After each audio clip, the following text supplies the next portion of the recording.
दोस्तों, शस्त्र आईएएस में एक बार हम प्रस्तुत है लेके इंडिया के स्टेटस पता करते हैं कि ऐसे वैश्विक स्तर पे भारत की स्थिति क्या है।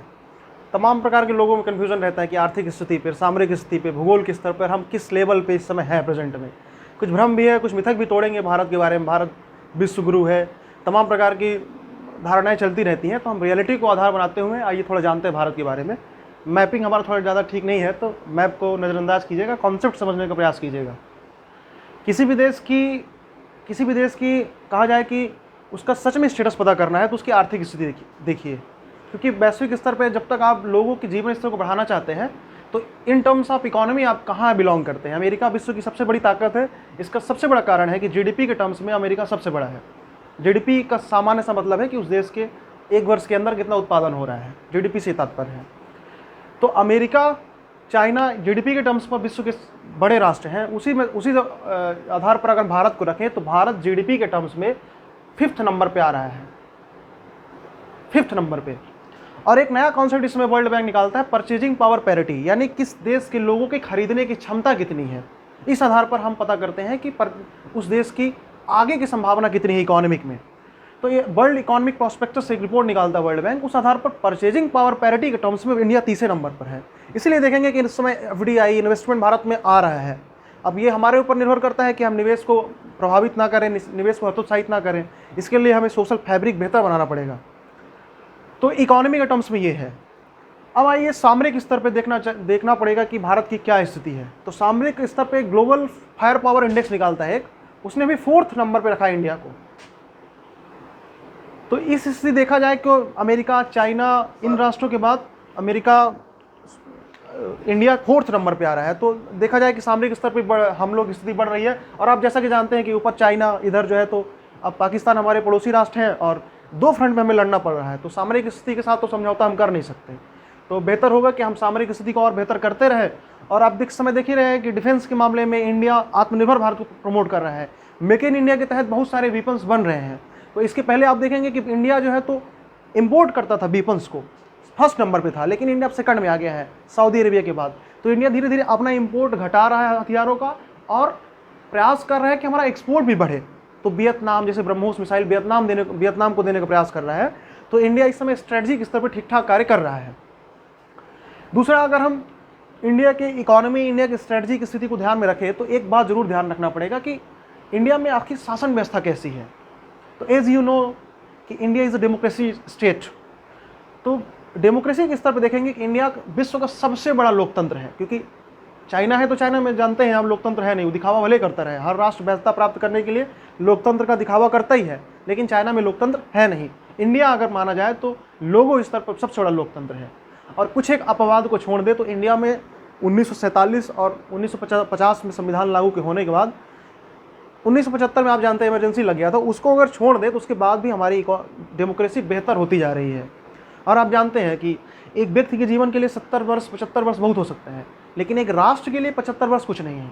तो आप इस बात को भी समझने का प्रयास कीजिए कि हम किस पृष्ठभूमि से निकले हैं और किस पृष्ठभूमि की ओर जा रहे हैं।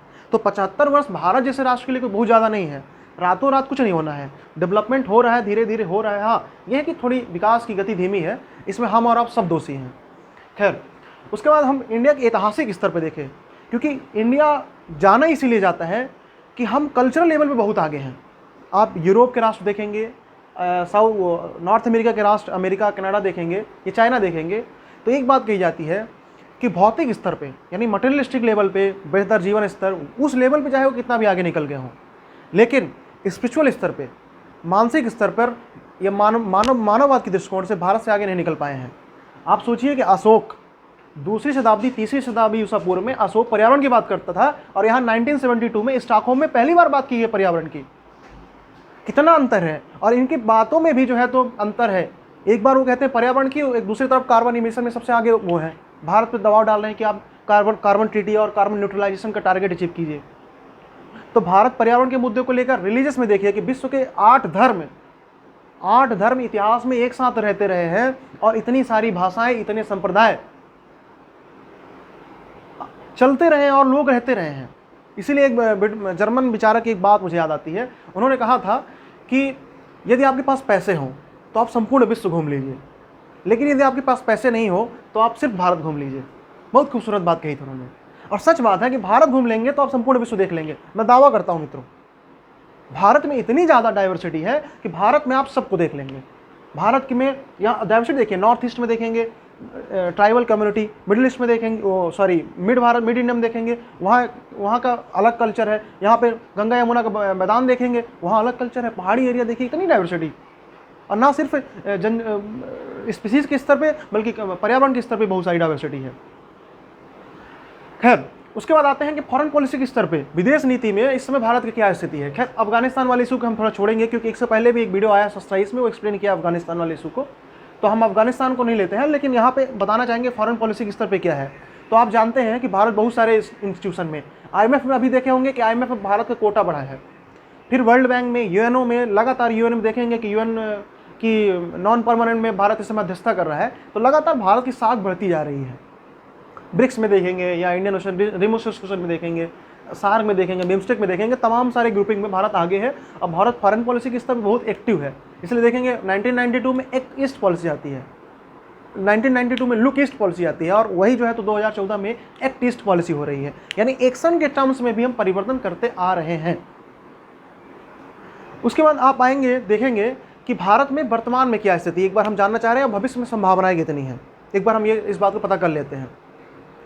तो डेमोक्रेसी हमारी चली रही है, और इकोनॉमिक इंटेलिजेंस की यूनिट की एक रिपोर्ट आती है डेमोक्रेसी इंडेक्स, इसमें भी भारत निरंतर अच्छा प्रदर्शन करता आ रहा है। कुछ एक बात तो छोड़ देंगे। इकोनॉमी में हम लगातार बढ़ रहे हैं, 2030 तक हम हो सकता है 3rd लार्जेस्ट इकोनॉमी बन जाए। उसके बाद अगर हम देखें फायर पावर में या मिलिट्री इंटेलिजेंस के मामले में, मिलिट्री पावर के मामले में लगातार हम बढ़ते जा रहे हैं, और हो सकता है अमेरिका चाइना के बाद भारत तीसरे नंबर पे आ जाए बहुत जल्दी। इसमें कोई बहुत आश्चर्य की बात है नहीं। और बहुत बड़ी अच्छी बात है कि भारत स्थानीय स्तर पे मेक इन इंडिया के तहत वेपन्स बना रहा है, और बहुत अच्छी बात है कि हमें अपने लोगों को बाहर नहीं पड़ना पड़ रहा है, और हमको अपने पैसे बाहर नहीं देने पड़ रहे हैं। ठीक है, तो दैट्स इट फॉर टुडे मित्रों। आप बताइएगा और कुछ जानकारी चाहिए होगी